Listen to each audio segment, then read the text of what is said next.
Greetings, ladies and gents, and welcome to this narration of the web series Quorum of War, taken from Reddit. If you are new to the series, there is a playlist listed down below. And as always, I hope that you enjoy. Chapter 4. The Haven of Fire was now surrounded by heavily armed Marines. Following the first investigation, a bunch of pale and sickened medical and police staff had left the ship under escort, completely silent. After that, it was armed men in full biohazard suits that sealed the door and were apparently waiting for orders. Beacon watched silently, fully hidden and hovering 300 meters above the ship. He could wait. He already knew what the next target was, and he was willing to be patient. He spent the time going through all the data that he had ripped from the ships and its crew, building a map of events and a death list. Finally, a new group arrived. Stern-faced and cold-blooded, they arrived at the ship's port. "We come from the council. No one is to pass this door without my personal permission, and nobody, and I mean nobody, leaves until I am standing here. If they try, you shoot, and you shoot to kill." The creature radiated the coldness only achieved by a lifetime in government service, or waitressing, and the biosuited guards quickly nodded their agreement. His face was mostly concealed by the mask as he opened the door. Entering now, he was running a live feed to his office, feeding the darker parts of the council with information in the hope that they might prove useful. They were more familiar with the sorts of damage done to the crew and perhaps might have some insight. 3 bodies on the right-hand side of the door, 2 are missing lower limbs. The blood trail indicates that they clawed to the door before they were executed. Tracking. The Shan Council read the report in silence. They'd seen it happen, but this was something else. Their experts had mapped the destruction, the injuries. It was clear that this intruder had overcome and subverted security within the first few minutes. He could obviously have killed the crew as quickly, but chose to do this. 9 hours of hellish murder. The current holder of the speaking stick offered it to the group, but found no takers. He sighed and tried to give voice to what he had read. "We, have awakened a demon from old. This is beyond anything those humans could have created. This is beyond us." One of the council members shook his head. "This is a new thing. An attack on one ship. This is not a war. This is personal. We have ships and crews across 1,000 worlds. I vote to secure the area and hunt this thing down. We can evaporate the damn star if necessary." The rest of the council nodded in agreement. The speaker spoke. "Fine. I will appoint the fleet commander as director and instruct him to hunt this thing down. He shall have whatever resources are required." Silence fell in the room. No one believed it was over. Silverwisp summoned the 100 witnesses to watch as he arrived at the graveyard of a human world. The walls turned to steel, then pulled open to reveal the burning remains of the once vibrant planet, flaring rock and shattered hope. He addressed his audience.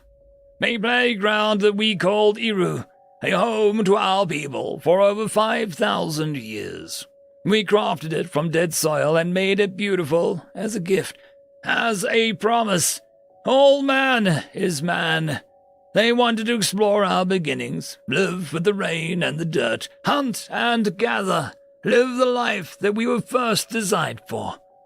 Many of us have grown up in such worlds, finding out what it is to be human."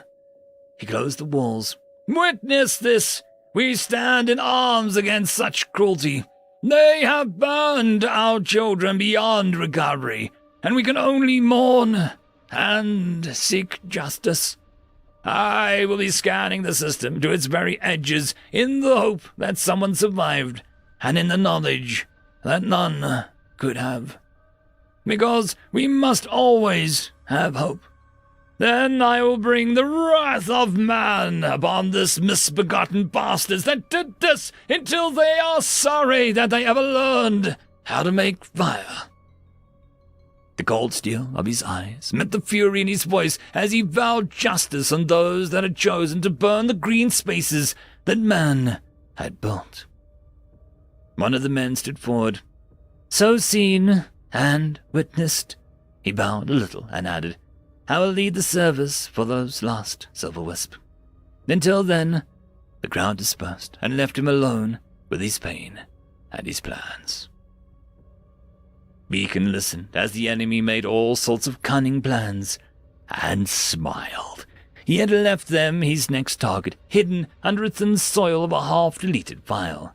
It had taken them a full day to find it, and he watched as they summoned their marines to guard it. The ship, the Mesoclip, was a battleship class, swarming with massive crews, 4 times the size of the Haven of Fire.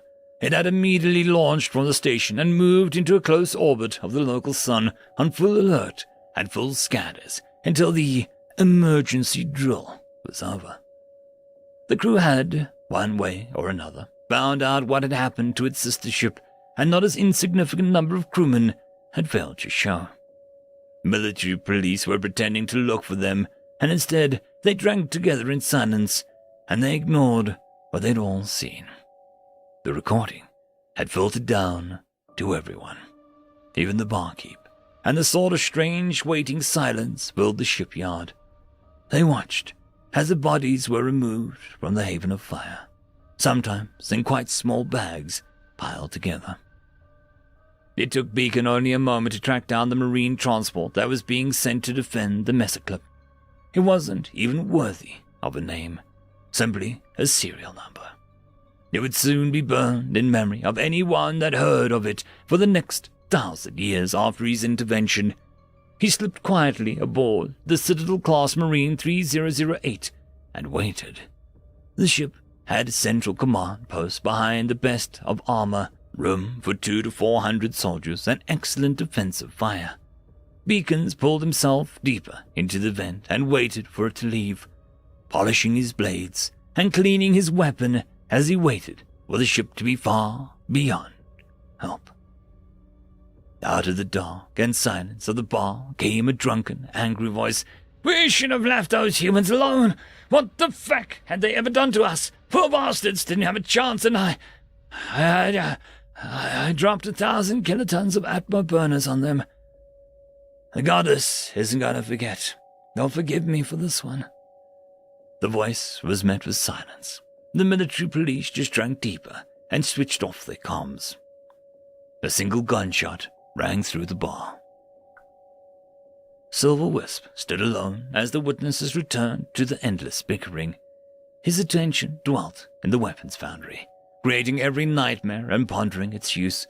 Much he sent back to the furnaces, careful of the scars he would leave on the future. The punishment must meet the crime, and he had no mandate for genocide, nor the will to carry one out. It was like walking through the endless enemies that Earth had faced since the beginning of the expansion, nearly 12,000 years ago. A mere blip in the existence of mankind, but a combination of immortality, FTL, and gene org had created a reservoir of ways to inflict pain and death that included several ways to end the universe itself. Silverwisp reached into himself and pulled out the flint arrowhead that he had found as a child. A talisman and a promise. He found it strangely entertaining that he would be able to identify with the creature that had made it. If they had stuck to drinking beer, then they might even be able to chat about the properties of flint. He was a fan of chert and greenstone, but the connection would be real. And then they would have used it to kill any bastard that had burned down a village. Beacon began by slipping silently into the citadel itself. It wasn't difficult. The troops were lounging around the front of the ship, and the pilots hadn't bothered to close the doors. The ships didn't truly have a captain, just a marine commander and a pilot who pointed the ship. It was almost enough to raise a smile as he hit the command to seal the citadel itself and kick off the alarms. Then he waited, invisible to the crew. The 2 pilots were suddenly surprised by the fall of the anti-mill doors and energy shields. The lights went to emergency as the power plant was locked down, and their consoles went to a totally new menu. One they hadn't seen since they were boots. Then the comms lit up. "Sir? I don't know. I didn't trigger it." More mad button pushing. "Sir, it needs to be you to be in here. Or you need to be... Well, you need to be dead, sir. I don't know, sir." The pilot watched as the ship was slowed to 1/3 speed. "Sir, I'm trying to troubleshoot it. This is a Citadel-class ship. The whole fucking point is that you can't get in. With respect, command in here falls to me. Look after your men, and I'll call you." He continued cursing and trying to regain control of his ship. Beacon unveiled himself with a grim smile. "And you can't get out. My name is Beacon, and you burned my world. We need to talk." He drew his knife and began.